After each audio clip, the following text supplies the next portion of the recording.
صلاۃ و سلام علیک یا سیدی یا رسول اللہ وعلی آلک و اصحابک یا سیدی یا حبیب اللہ۔ کل اس 59 نمبر آیت مبارکہ کے متعلق بات چل رہی تھی کہ اللہ رب ذوالجلال نے ارشاد فرمایا وَعِندَهُ مَفَاتِحُ الْغَيْبِ لَا يَعْلَمُهَا إِلَّا هُوَ، کہ وہی اللہ ہے اور اسی کے پاس ہیں تمام غیبوں کی کنجیاں، چابیاں۔ اس کی لغت کو بھی دیگر چیزوں کو بھی علماء نے تفسیر میں بیان فرمایا ہے۔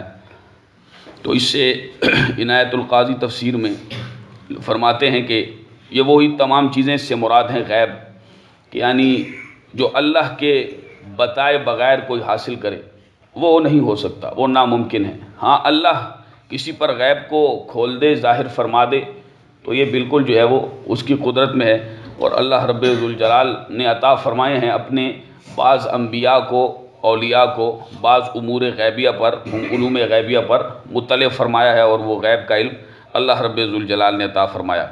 وَيَعْلَمُ مَا فِي الْبَرِّ وَالْبَحْرِ وَمَا تَسْقُطُ مِن وَرَقَةٍ إِلَّا يَعْلَمُهَا، اور جو بھی خشکی تری میں جو کچھ بھی ہے سب کو وہ جانتا ہے، کیونکہ اسی کی مخلوق ہے، اسی نے پیدا کیا۔ اور وما تسقط، کوئی پتہ نہیں گرتا، الا یعلمها، مگر اللہ اسے جانتا ہے۔ اس پتے سے مراد جو ہے وہ پتے جو گر جائیں، جو رہ جائیں، جو باقی کب گریں گے، تمام کی تعداد کو، سب چیزوں کو اللہ رب ذوالجلال جانتا ہے۔ اور زمین میں جو دانہ ہے، زمین کی تاریکیوں میں، اس کو بھی اللہ جانتا ہے۔ اور اسی طرح سے وَلَا رَطْبٍ وَلَا يَابِسٍ إِلَّا فِي كِتَابٍ مُبِينٍ، کوئی خشک و تر نہیں جو اس کتاب میں موجود نہ ہو، لکھا ہونا۔ اس کتاب سے مراد قرآن مقدس بھی ہے، اور لوح محفوظ یا لوح محفوظ ہے، جہاں پر یہ تمام اللہ رب ذوالجلال نے قرآن کو رقم فرمایا ہے، لکھا ہے۔ تو یہ حضور علیہ السلام کے علم غیب شریف پر بھی علماء اس سے دلیل پکڑتے ہیں۔ وہ کیسے؟ ویسے استدلال ہوتا ہے اس کا کہ جب ہر خشک و تر کو اللہ رب ذوالجلال نے قرآن میں اتار دیا، قرآن میں لکھ دیا، موجود ہے، تو اب قرآن مقدس کو اللہ رب ذوالجلال نے نبی پاک علیہ الصلاۃ والسلام کے قلب مطہر پہ نازل فرمایا۔ تو جب قرآن میں ہر چیز کا علم موجود ہے اور تمام قرآن کو اللہ نے حضور علیہ الصلاۃ والسلام پر نازل فرمایا، تو حضور علیہ الصلاۃ والسلام کو اس تمام کتاب کا علم ہے، کیونکہ جس کو علم ہو وہی تعلیم دیتا ہے اس کتاب کی۔ جیسے کہ فرمایا وَيُعَلِّمُهُ الْكِتَابَ وَيُعَلِّمُهُمُ الْكِتَابَ وَالْحِكْمَةَ، حضور ان کو کتاب اور حکمت سکھاتے ہیں اور ان کے نفوس کو پاک کرتے ہیں۔ تو جب اللہ رب ذوالجلال نے حضور کو تمام قرآن کا علم عطا فرما دیا، تو اس میں جو بھی خشک و تر ہے، غیب ہے، ظاہر ہے، سب کا علم اللہ رب ذوالجلال نے حضور کو عطا فرما دیا۔ یہ حضور علیہ السلام کے علم غیب شریف پر بھی بڑی زبردست دلیل ہے۔ تو اسی طرح سے اللہ رب ذوالجلال نے، کیونکہ یہ قرآن مقدس ہے، آج تک آپ دیکھیں شروع دن سے لے کر جب سے قرآن مقدس نازل ہوا تو اس دن سے لے کر آج دن تک حضور علیہ السلام نے فرمایا تھا کہ علماء اس سے سیر نہیں ہوں گے۔ تو آج تک دیکھ لیں، نئی سے نئی تفسیر آ رہی ہے، اس کا اپنا ہی رنگ ہے۔ قرآن کی جو ہے وہ ترجیحات، وہ اللہ رب ذوالجلال جو علماء کے ان چیزوں کو، ایسی چیزوں کو، کیونکہ یہ جامع کتاب ہے، اور جامع وہ ہوتی ہے کہ جس کا جو لفظ ایک ہو اور معنی اس کے بہت کثیر ہوں۔ تو قیامت تک جو ہے وہ علماء اس سے سیر نہیں ہوگے۔ 80 سال زندگیاں گزار دی، ایسے علماء بھی دیکھے گئے کہ جن کا کھانا پینا بند ہو گیا، لیکن علم دین کی وجہ سے، قرآن مقدس کے اس علم کی وجہ سے ان کی عقلیں زائل نہیں ہوئی، یعنی ان سے کوئی چیز بھول جائے۔ کئی ایسے علماء دیکھے گئے، جیسے حضرت شیخ الحدیث قبلہ مفتی ابو داؤد صادق رضوی رحمۃ اللہ تعالی علیہ، ان کے بارے میں سنا ہے کہ وہ رسالہ بھی حافظ عبدالقیوم صاحب علیہ الرحمہ کے پاس آیا کرتا تھا، رضائے مصطفیٰ وہ آیا کرتا تھا، تو وہ ان کا رسالہ تھا، اور یہ اس وقت بھی مضمون لکھتے تھے۔ فرماتے ہیں کہ ان کا وزن چند کلو ہو گیا تھا، 16 کلو وزن پہ آ گئے تھے ان کا، لیکن تب بھی مضمون لکھتے تھے۔ کھانے پینے سے، ہر چیز سے جو ہے وہ بالکل رہ گئے تھے، لیکن اس عمر میں۔ تو یہ قرآن مقدس ہے، یہ علم تو ختم ہی نہیں ہوتا۔ قُل لَوْ كَانَ الْبَحْرُ مِدَادًا لِكَلِمَاتِ رَبِّي، یہ جتنی بھی یہ سمندر ہیں، یہ سب سیاہیاں بن جائے، یہ سب درخت قلم بن جائے، اللہ کے کلمات کو پورا ہی نہیں کر سکتے، کوئی نہیں پورا کر سکتا۔ تو قیامت تک تو جو بھی خشک و تر ہے، جو بھی خشک و تر ہے، وہ سب میں اس میں موجود ہے۔ اب علماء اپنی زندگیوں کا ایک خاص عرصہ، جوانی کا ایک عرصہ 10 15 20 سال اس پہ لگا کے اور قرآن مقدس کی اس اعلیٰ چیز کو، اس اعلیٰ علم کو حاصل کرتے ہیں، اور اللہ کی معرفت کو پہ اللہ کی معرفت حاصل کرتے ہیں اور قرآن مقدس کی ان جو اس سمندر میں جو موتی ہیں اس کو غوطہ زن ہو کے ان موتیوں کو نکالتے ہیں اور اللہ انہیں عطا فرماتا ہے. تو جو علماء آتے رہتے ہیں وہ اپنی زندگیاں ساری اس پہ لگا دیتے ہیں. بڑی بڑی کروڑوں روپے کی ایک ایک عالم کی لائبریری ہے اور سب کتابیں وہ جو ہے وہ چھانتے ہیں. کس لیے؟ قرآن حدیث کو سمجھنے کے لیے. لیکن اس میں ان کی زندگی ختم ہو جاتی ہے، اللہ کا علم ختم نہیں ہوتا اور قیامت تک جو ہے وہ اس کو کوئی بھی کسی فرد بشر کے لیے ممکن نہیں. علماء آتے رہیں گے، اس سے جو ہے وہ موتیوں کو نکالتے رہیں گے، نکالتے رہیں گے، نکالتے رہیں گے. حضور کے صدقے میں اللہ رب ذوالجلال تمام کو اس علم کی دولت سے مالا مال فرماتا رہے گا. تو یہ قرآن ہے کہ وہ علماء کہ جس عالم کی شان یہ ہے کہ اس کو دیکھا جائے کہ اس کی 80 90 یا 100 سال یا 50 60 سال عمر ہے کہ اس نے اپنی زندگی کا ایک بہت بڑا عرصہ قرآن حدیث کی خدمت میں اس کو سمجھنے میں لگا دیا صرف اسی کے لیے. تو اس کو اللہ نے اتنا علم عطا فرمایا ہے. تو جب حضور کے قلب منور پہ اللہ رب ذوالجلال نے اس کلام مقدس کو نازل فرمایا تو پھر حضور علیہ السلام کے علم شریف کا عالم کیا ہوگا. فرمایا اللہ رب ذوالجلال نے میرے کندھوں کے درمیان اپنا دست مقدس رکھا. اس کی شایان شان وہ دست مقدس، اللہ کا ہاتھ کیسا ہے کیونکہ ان ہاتھوں کی مثل نہیں ہے. تو حضور فرماتے ہیں کہ اس کی ٹھنڈک کو میں نے اپنے سینے میں محسوس کیا. فعلمت ما فی السماوات وما فی الارض، تو جو کچھ زمین و آسمان میں تھا سب کو میں نے جان لیا. تو اللہ نے مجھے علم عطا فرمایا ہے. تو یہ ہے علم غیب پر حضور علیہ الصلوۃ والسلام کے علم شریف پر جو ہے وہ دلیل ہے. اور حضور علیہ السلام کے علم کلی اور جزی کے متعلق، کیونکہ علم غیب کا موضوع بہت طویل موضوع ہے، اس پر اتنی کتابیں اور مناظرے اور سب کچھ چل رہا ہے اور ہوتا رہا ہے، ہوگا بھی. کیونکہ اور اس پر جو ہے وہ ہم ایک بات کہتے ہیں. رات بھی میں سوچ رہا تھا اور مجھے ان کی ایک بات یاد آ رہی تھی. ایک ہمارے اہل سنت کے مناظر گزرے ہیں تو ان کی بات یاد آ رہی تھی کہ ان کا کسی ایسے آدمی سے مناظرہ ہوا کہ جو علم غیب کا منکر تھا. تو انہوں نے یہ بات کہی کہ چلو مناظرہ تو مناظرہ وہ تو کریں گے، سب کچھ ٹھیک ہے، لیکن تو بھی حضور کا کلمہ پڑھتا ہے اور میں بھی حضور کا کلمہ پڑھتا ہوں. میں نے بھی ساری رات کتابیں کھنگالی اور تو نے بھی کھنگالی ہیں، لیکن تو یہ دیکھ کہ میں نے کس لیے کھنگالی اور تو نے کس لیے کھنگالی. میں نے حضور کا علم شریف ثابت کرنے کے لیے جو ہے وہ ساری چیزیں ساری رات اور اتنے ٹائم تیاری کی اور اس کے لیے میں نے ہزاروں روپے لاکھوں روپے خرچ کیے کتابوں پر کہ حضور کا علم کہاں کہاں لکھا ہے. یہ تمام چیزیں تفاسیر میں کہ کیسی کیسی باتیں، وہ تمام ان آیات کی تفاسیر میں میں وہ بیان کروں. اور تو نے حضور کے، تو بھی کلمہ پڑھتا ہے اور تو نے حضور کے علم غیب کی نفی پر جو ہے وہ اپنا سارا ٹائم برباد کیا ہے. تو بھی دیکھ لے، تو بھی کلمہ پڑھتا ہے، میں بھی کلمہ پڑھتا ہوں. الحمدللہ رب العالمین کہ ہم اہل سنت ہیں. تو یہ حضور علیہ الصلوۃ والسلام کے علم شریف پر دلیل ہے. اعوذ باللہ من الشیطان الرجیم، بسم اللہ الرحمن الرحیم. وهو الذي يتوفاكم بالليل ويعلم ما جرحتم بالنهار ثم يبعثكم فيه ليقضى أجل مسمى ثم إليه مرجعكم ثم ينبئكم بما كنتم تعملون. اور وہی ہے کہ جو رات کو تمہاری روحوں کو قبض کرتا ہے، وَيَعْلَمُ اور جانتا ہے، مَا جَرَحْتُمْ بِالنَّهَارِ جو کچھ تم دن میں کماتے ہو، ثُمَّ يَبْعَثُكُمْ فِيهِ پھر تمہیں دن کو اٹھاتا ہے، لِيُقْضَى أَجَلٌ مُّسَمًّى تاکہ پوری ہو جائے ٹھہرائی ہوئی مدت، ثُمَّ إِلَيْهِ مَرْجِعُكُمْ پھر تمہیں قیامت میں اسی کی طرف لوٹنا ہے، ثُمَّ يُنَبِّئُكُمْ پھر وہ تمہیں بتائے گا، خبر دے گا، بِمَا كُنتُمْ تَعْمَلُونَ جو کچھ تم کرتے رہے. پیچھے اللہ رب ذوالجلال کے کمال علم پر دلائل گزرے ہیں. بات فرمائی ہے اپنے کمال علم پر کہ اس جیسا علم کسی کا نہیں، وہی سب کو علم عطا فرماتا ہے. اور اس میں جو ہے وہ اللہ رب ذوالجلال کی اب یہ قدرت ہے. اور یہ جو کہ مشرکین سے براہ راست خطاب ہے اور وہ مرنے کے بعد دوبارہ زندہ ہونے کے جو کہ منکر تھے، تو اس لیے ان کو ان تمام چیزوں کے دلائل دیے جا رہے ہیں کہ اللہ مرنے کے بعد دوبارہ تمہیں زندہ کرے گا. اس پر اللہ رب ذوالجلال نے دلائل ارشاد فرمائے، وہ پیچھے بھی گزرے ہیں اور یہ دلیل بھی بڑی زبردست ہے، حیات بعد الموت کی، یعنی مرنے کے بعد دوبارہ زندہ ہونے کی. روح قبض کرنے کے متعلق علماء نے فرمایا کہ وَهُوَ الَّذِي يَتَوَفَّاكُمْ بِاللَّيْلِ اللہ رات میں تمہاری روح قبض کرتا ہے، یعنی سونا اس سے مراد ہے کہ جب نمتم باللیل، امام بغوی نے یہ تفسیر فرمائی ہے کہ راتوں میں تمہاری روح قبض کرتا ہے، یعنی جب تم سوتے ہو، اذا نمتم باللیل جب تم راتوں میں سوتے ہو. تو اس پر فرماتے ہیں کہ روح قبض کرنے سے مراد یہ ہے کہ اللہ رب ذوالجلال نے ہر انسان کے ساتھ ایک فرشتہ مقرر فرمایا ہے کہ جب رات ہوتی ہے وہ سونے لگتا ہے تو وہ اس کی روح قبض کر لیتا ہے، جب اسے حکم ہوتا ہے تو چھوڑ دیتا ہے، آدمی جاگ جاتا ہے، اگر حکم اس کو نہ ہو تو اسی طرح روح قبض کیے ہوتا ہے. ایک فرشتہ ایسا ہے، تو وہ جب چھوڑتا ہے تو آدمی میں دوبارہ جان آ جاتی ہے۔ تو یہ اللہ رب ذوالجلال نے ارشاد فرمایا، اور اس کی تفسیر میں علماء نے لکھا کہ مطلب یہ ہے کہ اے مشرکو، اللہ رب ذوالجلال تم اس چیز کو نہیں مانتے، منکر ہو کہ ہم مریں گے تو بس ختم ہو جائیں گے، تو مرنے کے بعد دوبارہ زندہ نہیں ہے، دوبارہ زندہ ہونا نہیں ہے۔ تو وہ اللہ کہ جب تم رات کو سوتے ہو یا تم کسی وقت میں سوتے ہو تو اس وقت تمہارے جو ظاہری اعضاء ہیں، تم دیکھتے ہو، سوچتے ہو، سمجھتے ہو، سونگھتے ہو، کھاتے ہو، سنتے ہو، چلتے ہو، کسی چیز کو پکڑتے ہو، پیدل چلتے ہو، آتے ہو، جاتے ہو، تمام امور کو جو ہے وہ تم کرتے ہو، تمام کام کرتے ہو، لیکن جب تم سو جاتے ہو اس وقت یہ تمہارے تمام کے تمام حواس منقطع ہو جاتے ہیں، اس وقت کوئی بھی چیز کام تمہاری نہیں کر سکتی۔ تو یہ تمہیں اس ٹائم نہ سمجھ آتی ہے تمہارے پاس کون آ رہا ہے، جا رہا ہے، کیا چیز لے گئی۔ اکثر لوگ کہتے ہیں یار مجھے تو پتہ ہی نہیں چلا، میں سویا ہوا تھا۔ تو یہ تمہیں جس اللہ نے موت دی ہے رات کو، یعنی یہ نیند بھی موت کی قسم خفیف ہے، رات کو تمہیں موت دی ہے، اور اسی اللہ نے جب تمہیں اٹھایا ہے، تو جب اللہ ایسا کر سکتا ہے تو تمہیں مارنے کے بعد دوبارہ زندہ بھی کر سکتا ہے۔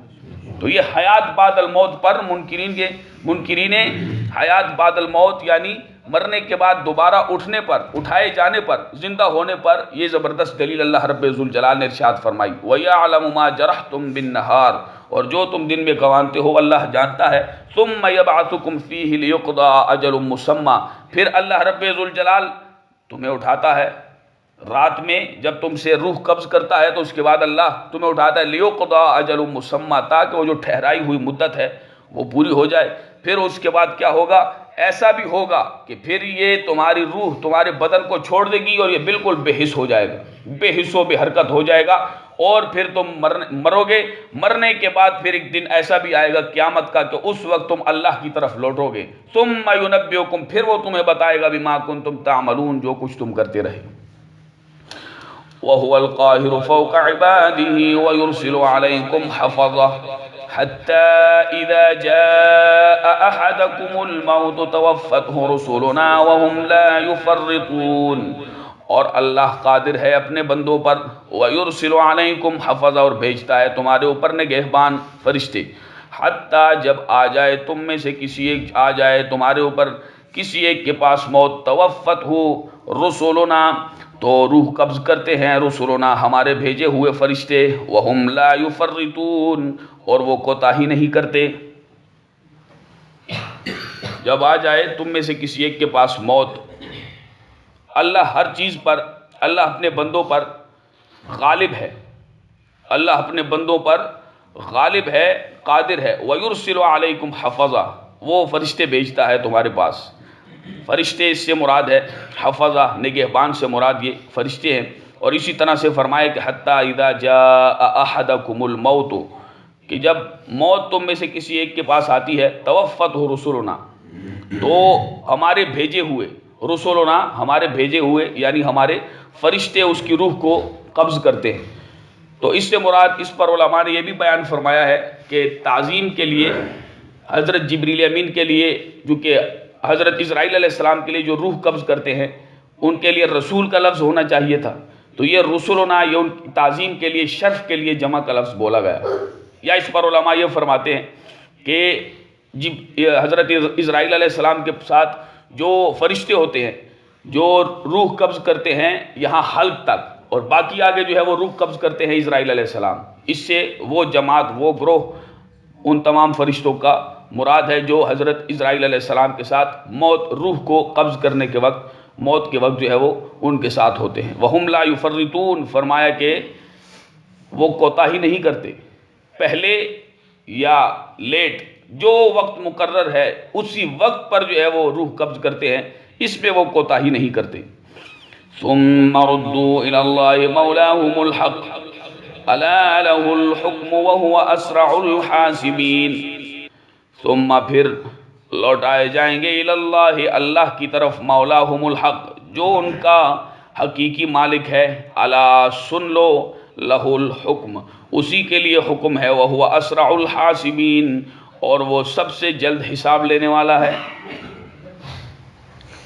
پھر اسی کی طرف، اللہ کی طرف سب کے سب لوٹائے جائیں گے، ساری مخلوقات اللہ کی طرف لوٹائے جائیں گی، اور اللہ وہ ہے کہ جو ان کا حقیقی مالک ہے۔ اسی حقیقی مالک کی طرف سب کے سب لوٹائے جائیں گے، اور حکم اسی کا ہے، اور وہ سب سے جلد حساب لینے والا ہے۔ قل من ينجيكم من ظلمات البر والبحر تدعونه تضرعا وخفية لئن أنجانا من هذه لنكونن من الشاكرين۔ اے حبیب آپ فرما دیجئے، من ينجيكم، کون نجات دیتا ہے تمہیں، من ظلمات البر والبحر، خشکی اور دریاؤں کی تاریکیوں سے، تدعونه تضرعا وخفية، تم پکارتے ہو اسے گڑ گڑا کر، وخفیہ اور آہستہ، لئن انجانا من هذه، اگر نجات دے وہ ہمیں اس مصیبت سے، لنکونن من الشاکرین، تو ضرور ہم شکر گزاروں میں سے ہو جائیں۔ قل اللہ، اے محبوب آپ فرما دیجئے کہ اللہ ینجیکم، نجات دیتا ہے، منہا، اس سے تمہیں، ومن کل کرب، اور ہر سختی سے، ثم انتم تشرکون، پھر بھی تم شرک کرتے ہو۔ مشرکین کو یہ خطاب فرمایا کہ خشکی میں ہو، سمندروں میں ہو، دریاؤں میں ہو، وہ تمام تاریکیوں سے، اندھیروں سے، مصیبتوں سے، بلاؤں سے، مصائب و آلام سے، سختی سے، تکالیف سے، وہی تمہیں نجات دیتا ہے، وہی اللہ ہے۔ تدعونہ تضرعا وخفیہ، جسے تم گڑ گڑا کر بھی پکارتے ہو، وخفیہ، اور آہستہ بھی پکارتے ہو۔ لئن انجانا من ہذہ، اب مشرکین وہ کہتے ہیں کہ لئن انجانا، اگر ہمیں، وہ لوگ کہتے ہیں کہ اگر ہمیں اللہ نجات دے دے من ہذہ، اس مصیبت سے، لنکونن من الشاکرین، تو ہم ضرور بضرور شکر کرنے والوں میں سے، احسان ماننے والوں میں سے ہو جائیں گے، حق ماننے والوں میں سے۔ فرمایا حبیب آپ ان کو فرما دیجئے، اللہ تمہیں نجات دیتا ہے، خشکی میں ہو، سمندروں میں ہو، دریاؤں میں ہو، جہاں کہیں بھی ہو، اللہ ہی تمہیں نجات دیتا ہے ان تمام مصیبتوں سے، تکالیف سے، اور ہر قسم کی سختی سے، ومن کل کرب ثم انتم تشرکون، پھر بھی تم شرک کرتے ہو۔ وہ تمہارا مالک ہے، وہ تمہارے اوپر اتنے احسان کرتا ہے، پھر بھی تم اس کا احسان نہیں مانتے، تو پھر بھی تم اپنے ہاتھوں سے بنائے ہوئے ان پتھروں کو پوجتے ہو کہ جو تمہارے کسی نفع نقصان پر قادر ہی نہیں ہے۔ قل هو القادر على أن يبعث عليكم عذابا من فوقكم أو من تحت أرجلكم أو يلبسكم شيعا ويذيق بعضكم بأس بعض انظر كيف نصرف الآيات لعلهم يفقهون۔ اے حبیب آپ فرما دیجئے، هو القادر، وہ اللہ ہی قادر ہے، على أن يبعث عليكم عذابا من فوقكم، اس بات پر کہ بھیجے تم پر عذاب تمہارے اوپر سے، او من تحت ارجلکم، یا تمہارے پاؤں کے نیچے سے، او یلبسکم شیعا، یا تمہارے گروہوں میں بھیڑا دے، لڑا دے، ویذیق بعضکم بأس بعض، اور چکھائے تمہیں ایک دوسرے کی لڑائی کا مزہ۔